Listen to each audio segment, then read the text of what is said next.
jumpa, inilah program Bingkai Sumatera. Selama 24 menit ke depan, kami akan menghadirkan berbagai liputan tentang keberagaman, aktivitas kehidupan, dan nilai inspiratif masyarakat Sumatera.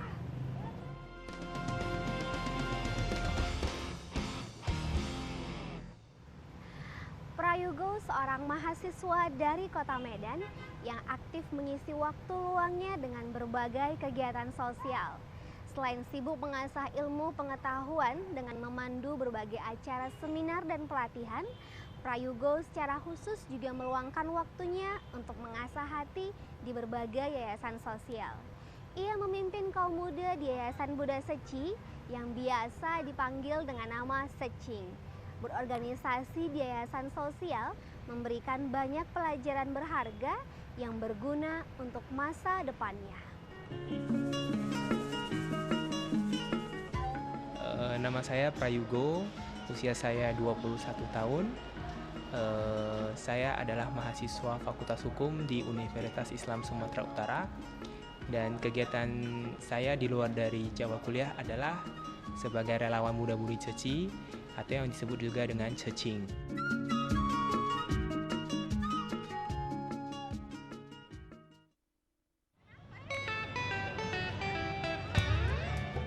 Masa muda adalah anugerah yang hanya dapat dinikmati satu kali dalam kehidupan.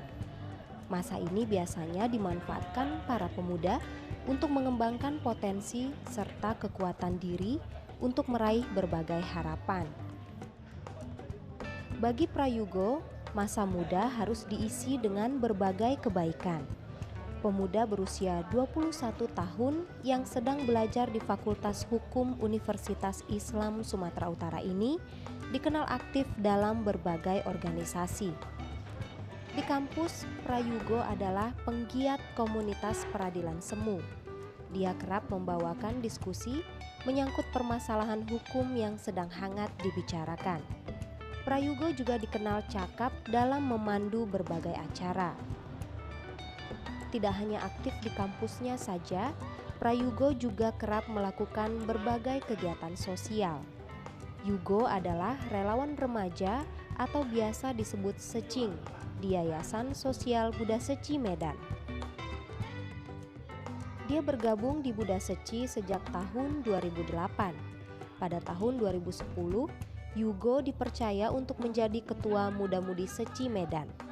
Ia memimpin sekitar 50 anggota Secing yang sering mengadakan sosialisasi pendidikan budi pekerti dan pelestarian lingkungan di berbagai sekolah dan kampus.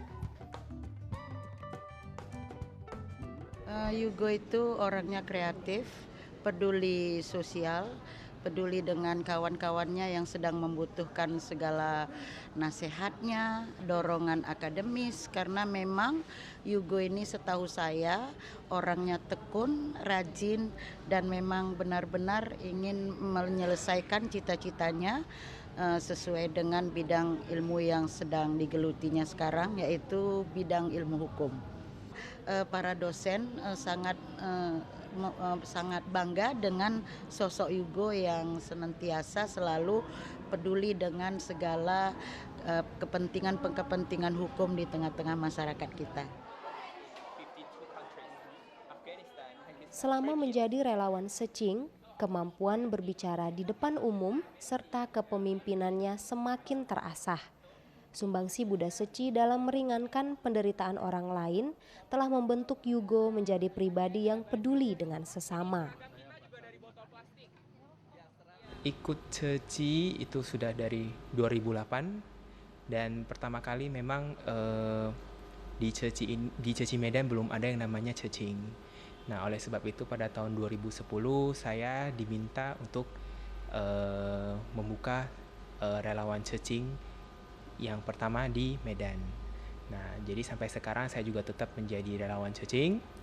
Dan kegiatan di Cecing banyak sekali yang udah saya pernah ikuti, ke panti jompo, panti asuhan, ke kunjungan kasih, dan semuanya itu sebenarnya merupakan hal yang sangat luar biasa. banyak persoalan hidup yang dia pelajari dari beraktivitas di Secing. Salah satu yang selalu diingatnya adalah ketika berkunjung ke panti jompo dan mendapati seorang kakek yang sangat sedih saat dititipkan oleh anak-anaknya di panti asuhan tersebut. Dari kisah ini, Yugo tergugah untuk lebih berbakti kepada orang tuanya. Nah, jadi terus seperti misalnya ke panti jompo itu sebenarnya yang favorit saya, karena kalau di panti jompo itu kita bisa berinteraksi sama penghuni di sana. Jadi kita bisa tahu sebenarnya mereka itu rupanya mereka justru tidak butuh yang namanya kesenangan materi ataupun barang seperti itu, tapi mereka justru lebih ingin untuk merasakan sebuah kehangatan keluarga. Kegiatan yang paling mengharukan sebenarnya banyak ya. Apalagi di Cece ini kan kita selain juga berbuat kebaikan, juga kita melatih diri. Dalam artian bahwa kita sering melihat yang namanya penderitaan atau melihat yang namanya kesusahan, kita baru bisa kembali lagi kepada diri kita bahwa kita itu harus bersyukur. Yugo kini tampil menjadi pribadi yang selalu bersyukur dan menghargai waktu. Meski teman-teman sebayanya mengajak untuk menghabiskan waktu muda dengan mencari hiburan, Yugo tetap pada pendiriannya, berfokus pada kegiatan sosial di Buddha Seci dan kampus. Bagi dirinya, hidup ini singkat dan harus diisi dengan amal kebaikan. Sora Siruloh, sebuah kelompok budaya masyarakat Karo di Kota Medan yang diprakarsai oleh anak-anak muda. Kelompok pemuda ini berusaha untuk mengembalikan kebudayaan suku Karo yang mulai banyak ditinggalkan agar berkembang kembali. Mereka mengenalkan kembali kebudayaan suku Karo melalui berbagai kegiatan seni seperti musik, tari, dan opera. Unsur-unsur kebudayaan saat ini mulai jauh dari kehidupan masyarakat. Banyak suku yang mulai melupakan bagaimana budaya asli dari kelompok etnis mereka. Upaya untuk merevitalisasi budaya yang tergerus sangat diperlukan agar budaya tak sekedar tinggal sebuah nama.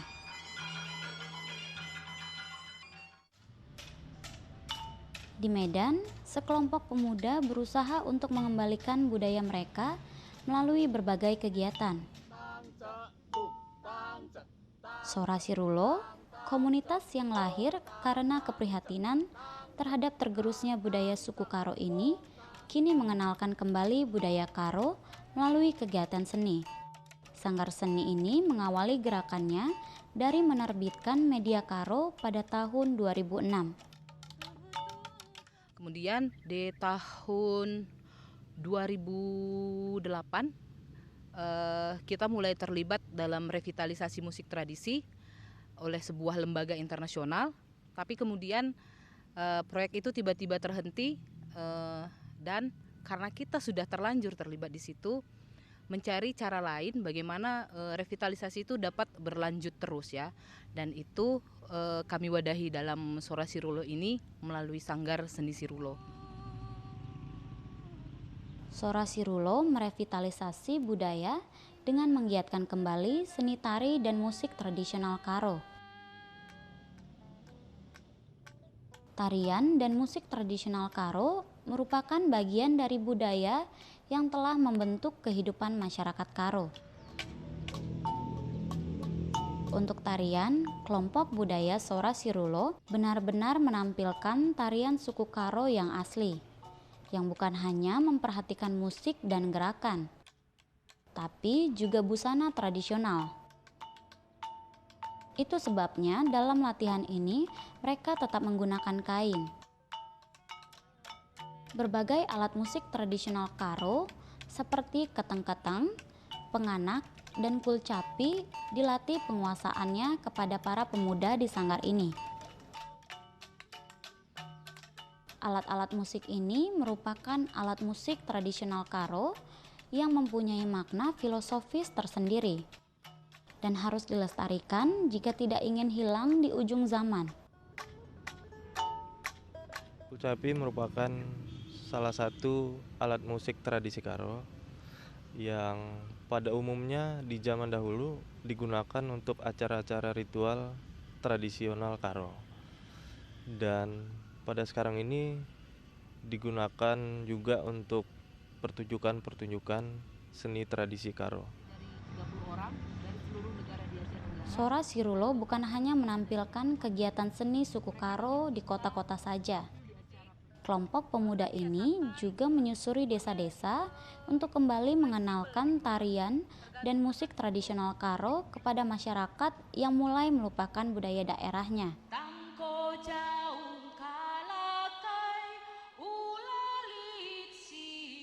Saat ini, Sora Sirulo sudah melakukan puluhan konser di sejumlah daerah di Sumatera Utara. Misalnya di Medan, Binjai, Brastagi, dan Pematang Siantar. Pertunjukan seni tari dan musik ini bukan hanya untuk mengenalkan kembali budaya Karo kepada masyarakat, tetapi juga turut membantu merevitalisasi budaya secara keseluruhan. Misalnya, pada beberapa konser, Sora Sirulo menggerakkan partisipasi masyarakat dengan mengumpulkan koin untuk memperbaiki rumah adat Karo. Selain itu, sanggar seni ini juga membuat album yang dananya akan dimanfaatkan untuk mengenalkan kembali budaya Karo ke masyarakat. Tapi saya kira Karo itu lebih karena tidak bisa dilepaskan dari musik, tidak bisa dilepaskan dari alam, dan tidak bisa dilepaskan dari kostum gitu. Jadi tetap menarik. Nah, dengan begitu, dengan kita tetap menonjolkan tari-tari atau kesenian yang unik seperti ini, saya berharap juga orang-orang lebih tertarik lagi, sama seperti hal yang kita di Sora Sirulo ini. Saya kira saya sendiri dan teman-teman yang lain setuju bahwa itu memang penting.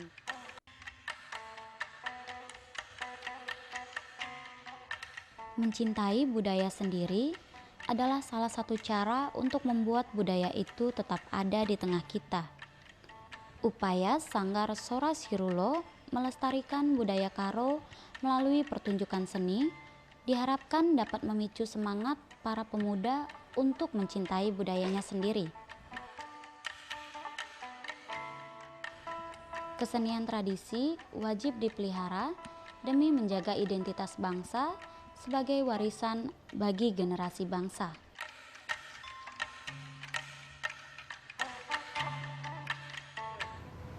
Pada segmen potret kali ini, kami akan mengajak Anda untuk berkunjung ke Kuil Sri Raja Rajaswari Aman di Langkat, Sumatera Utara. Kuil yang dibangun pada tahun 1824 ini merupakan salah satu kuil umat Hindu tertua di Sumatera Utara. Meski sempat dihancurkan pada masa penjajahan Jepang, namun kuil Raja Rajaswari Aman masih memiliki banyak arca kuno. Kuil yang memiliki patung Dewa Murgan yang tertinggi kedua di dunia menjadi media bagi masuknya budaya India di Pulau Sumatera.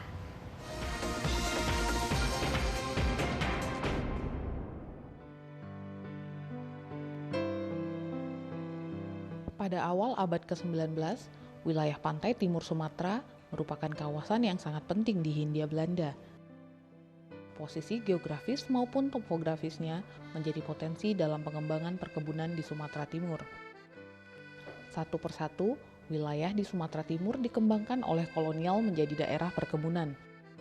Ribuan pekerja dari Cina dan India pun didatangkan untuk bekerja di kebun.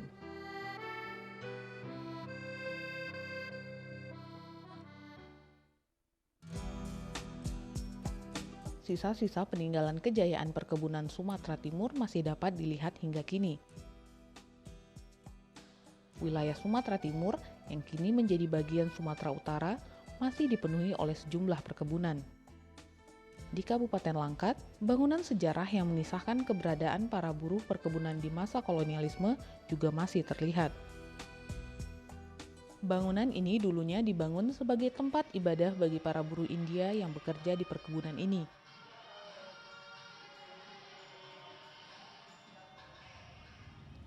Pemirsa, saat ini saya sudah berada di depan Kuil Sri Raja Rajaswari Aman.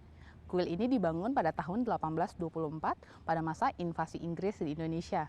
Awalnya kuil ini dibangun oleh para pekerja India yang datang langsung dari India sebagai pekerja perkebunan di Sumatera Utara.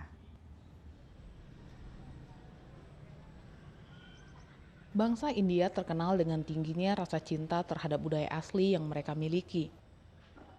Setibanya di Sumatera, para imigran India yang bekerja sebagai buruh di perkebunan ini pun mulai mendirikan tempat ibadah. Kuil Sri Raja Rajaswari Aman menjadi salah satu kuil tertua umat Hindu India di Sumatera Utara. Pak, ini saya sebelum masuk ke kuil ada prosesi khusus nggak? Ada. Kita cuci kaki dulu, cuci tangan, cuci kaki, lepas itu kita baru masuk ke dalam. Nah, kita harus mencuci tangan, kaki, semuanya Pak. Itu ada tujuan atau maknanya? Itu ada tujuan. Sebab kalau kita kan dari luar datang, kita nggak tahu kita macam mana diri kita, apa kotor ke, apa pijak, apa kita segala. Terus kita masuk ke dalam sini, kuil, harus cuci kaki, bersihkan. Itu tandanya kita kalau sudah cuci kaki itu sudah bersih. Saya pun mulai membersihkan diri untuk dapat masuk ke dalam kuil. Pada saat akan memasuki kuil, kita dapat melihat daun-daun yang bergantungan di atas pintu masuk. Masyarakat Tamil menamakan daun ini dengan nama wepli atau daun mint. Dalam kepercayaan Hindu, fungsi utama daun ini membersihkan berbagai kotoran yang terbawa pada saat memasuki kuil. Sesampainya di dalam, saya bertemu dengan Bapak Manon. Beliau adalah kepala pendeta di kuil Sri Raja Rajaswari Aman ini. Sebagai pendeta di sini, Bapak bisa ceritakan bagaimana sejarah berdirinya kuil ini, Pak? Kuil ini sudah cukup lama di sini. Dari mulai sejak Pak Sangkar ini, dari mulai bapaknya. Dari zaman bapaknya, ini kuil sudah ada. Jadi masa waktu bapaknya ada itu, ditinggalkannya sama Pak Sangkar lah. Ini anaknya Pak Sangkar ini anaknya. Diberitahu pada ibunya disuruh bangun balik kuil ini. Jadi bapak itu bangunlah. Ini yang sudah ketiga kalinya ini dibangun. Tahap pertama bangunan lama. Dia merupakan papan-papan aja. Yang tahap kedua seperti ini juga, tapi dia lain modelnya. Nah, ini yang ketiga. Awalnya, kuil Sri Raja Rajaswari Aman ini merupakan kuil yang dibangun untuk para buruh India beragama Hindu. Kuil ini sempat dihancurkan pada masa penjajahan Jepang dan hanya meninggalkan fondasi utama dan beberapa arca saja. Tanah dan bangunan kuil ini kemudian dibeli oleh leluhur R.K. Sanggerlinggam untuk dibangun kembali sebagai tempat ibadah keluarga. Kuil ini ada arca spesial nggak, Pak? Ada Dewa Raja Rajaswari. Ini Pak Sangkar yang punya kuil ini. Ini kuil pribadi Pak Sangkar punya. Dia itu memang maunya ada Raja Rajaswari di sini. Kalau Raja Rajaswari itu siapa ya, Pak? Ini ibu dari Ganesha sama Dewa Murga. Dalam ajaran agama Hindu, terdapat banyak dewa yang memiliki kekuatan berbeda satu sama lain. Dewa Siwa dan Dewi Parwati merupakan keberadaan Tuhan Yang Maha Esa yang diyakini oleh umat Hindu. Namun, setiap umat Hindu memiliki satu dewa spesial sebagai penuntun utama dalam kehidupan mereka sehari-hari. Salah satunya Dewi Sri Raja Rajaswari yang terdapat di kuil ini.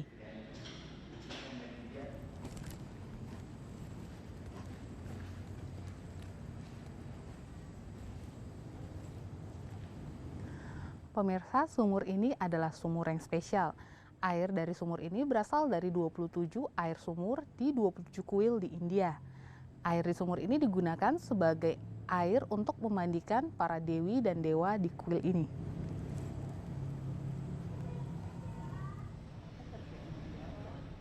Selain memiliki nilai historis akan sejarah dan peradaban para imigran India di Sumatera, kuil Sri Raja Rajaswari Aman ini juga memiliki sebuah arca dewa yang cukup megah yang dibangun sekitar setahun lamanya.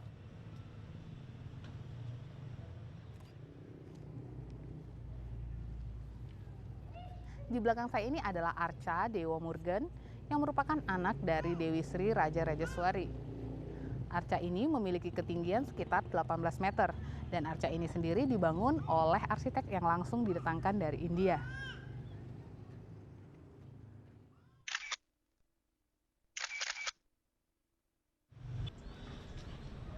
Arca Dewa Murugan ini dibangun oleh R.K. Sanggerlinggam sebagai bentuk rasa syukur telah diberikan kesembuhan dari penyakit kronis yang dideritanya.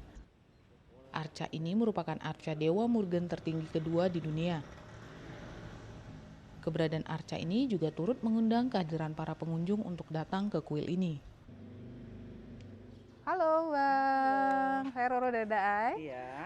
Ini Bang Rudi dari mana? Oh, kebetulan saya dari Medan. Dari Medan. Iya. Ini tertarik datang ke kuil dan ke arca ini kenapa ya Bang ya? Pertama sih saya dapat info dari teman, bilangnya ada patung yang nomor 2 tertinggi ya di dunia. Berada di Langkat ini, di kuil apa ini namanya Mbak? Sri Raja Jayaswari. Nah, di kuil ini. Terus dari segi arsitektur juga menarik, jadi saya tertarik datang ke sini gitu. Oke, ini seperti untuk liburan seperti itu? Iya, bisa juga ngisi waktu liburan gitu ya.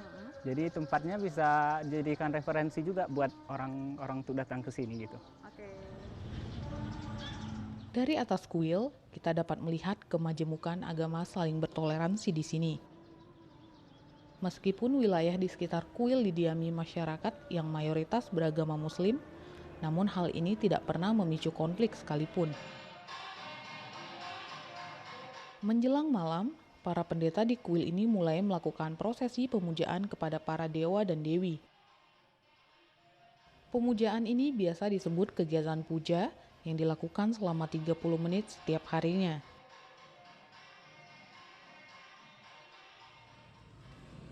Oke.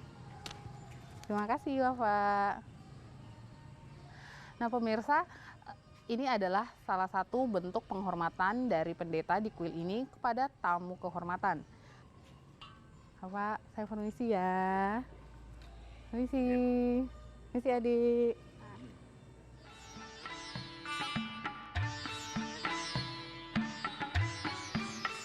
Kedatangan para pekerja asing pada masa kolonialisme menjadi sebuah jalur masuknya berbagai kebudayaan asing di Indonesia.